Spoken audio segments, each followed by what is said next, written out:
అలాగే sir budget విషయంలో కూడా సార్ ఇప్పుడు రేపు బడ్జెట్ పెడతా ఉన్నారు సార్.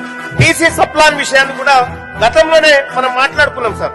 బీసీ సప్లాన్ పెడతామని చెప్పి కాంగ్రెస్ పార్టీ మేనిఫెస్టోలో పెట్టింది. ఇక్కడే మా నాయకుడు మహేష్ కుమార్ గౌడ్ గారు ఉన్నారు. బీసీ సప్లాన్ పెడతారా పెట్టరా, 6 నెలల లోపల పెడతాము అని చెప్పి చెప్పారు. పెడతారా పెట్టరా చెప్పండి. మీరు 40% రిజర్వేషన్ విషయంలో మీ ప్రయత్నం చేసామన్నారు, మేము ఒప్పుకున్నాము, మేము కాదంటలేము.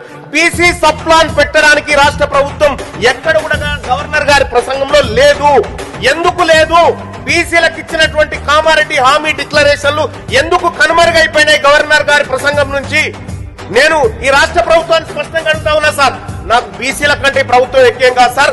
నేను క్లియర్ గా అడుగుతా ఉన్నా, బీసీ సప్లాన్ విషయంలో మీ ప్రభుత్వం ఏదో ఒకటి చెప్పండి, లేదంటే మేము చేయమని చెప్పండి.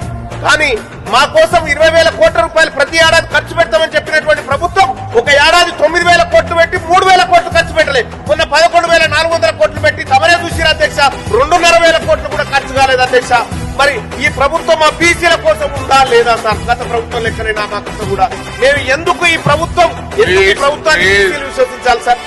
సార్ అలాగే సార్ ఇంకా ఈ ప్రభుత్వం చెప్పినటువంటి ఒకటి సార్ చేస్తాను సార్.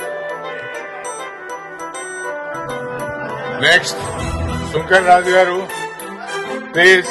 శంకర్ రాజు